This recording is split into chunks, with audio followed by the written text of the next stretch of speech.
वैश्विक कूटनीति के अखाड़े से इस वक्त की सबसे बड़ी खबर आ रही है। साउथ चाइना सी, जो लंबे समय से चीनी दादागिरी और ड्रैगन के अवैध दावों का गवाह रहा है, वहां अब भारत ने एक बेहद धाकड़ खिलाड़ी के रूप में एंट्री मारकर बिसात पलट दी है।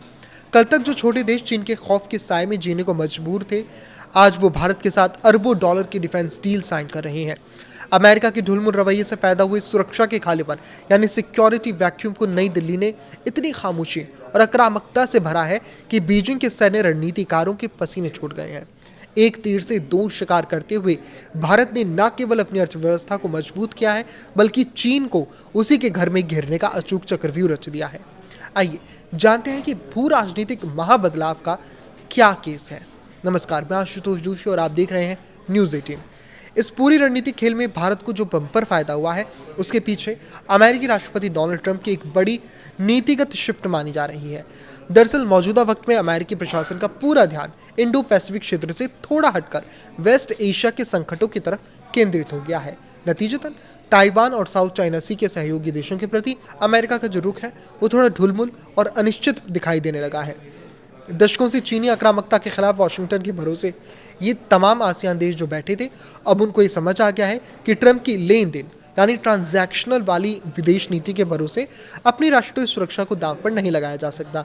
जैसे ही अमेरिका के कदम पीछे खींचे, वहां जो डर और असुरक्षा का माहौल बना, भारत ने एक सच्चे भरोसेमंद और मजबूत नेट सिक्योरिटी प्रोवाइडर के रूप में वहां कदम रख दिए हैं। भारत के इस मास्टर स्ट्रोक से सबसे बड़े हथियार का नाम है ब्रह्मोस मिसाइल। भारत और रूस के संयुक्त कौशल से बनी ये दुनिया की सबसे तेज सुपरसोनिक क्रूज मिसाइल है, जो ध्वनि की रफ्तार से 3 गुना तेजी यानी मैक 3 से हमला करने में सक्षम है। फिलीपींस को इसकी सफल डिलीवरी देने के बाद भारत ने अब वियतनाम के साथ भी ब्रह्मोस मिसाइल की एक बहुत बड़ी रणनीतिक डील फाइनल कर ली है। इतना ही नहीं, इंडोनेशिया भी बहुत जल्द इस घातक क्लब में शामिल होने वाला है, जबकि मलेशिया और थाईलैंड ने भी भारतीय रक्षा प्रणालियों में भारी दिलचस्पी दिखाई है। रणनीतिक एक्सपर्ट्स का मानना है कि अगर इन सभी देशों के तटों पर भारत की ब्रह्मोस मिसाइलें, आधुनिक रडार और ड्रोन तैनात हो गए, तो साउथ चाइना सी में चीन के आधुनिक युद्धपोत के लिए खुलेआम मनमानी करना पूरी तरह नामुमकिन हो जाएगा। अमेरिका या अन्य पश्चिमी देश जब भी किसी विकासशील देश को अपनी हाई एंड हथियार बेचते हैं, तो उसके साथ 50 तरह की राजनीतिक शर्तें, मानवाधिकारों के उपदेश और प्रतिबंधों की तलवार लटका देते हैं। इसके विपरीत भारत का नजरिया एकदम साफ, संप्रभु और लचीला है। भारत खुद को एक फ्रेंडली डिफेंस पार्टनर के रूप में पेश कर रहा है। नई दिल्ली सिर्फ घातक मिसाइलें ही नहीं बेच रही, बल्कि उन देशों के सैनिकों को ट्रेनिंग, लॉजिस्टिक सपोर्ट और लाइफ टाइम मेंटेनेंस का पूरा नेटवर्क भी मुहैया करा रही है। भारत का ये नो स्ट्रिंग्स अटैच यानी कि बिना शर्त का मॉडल इन देशों को आत्मनिर्भर बना रहा है, जिससे वैश्विक मंच पर भारत की साख एक विश्वसनीय साझेदार के रूप में स्थापित हो गई है।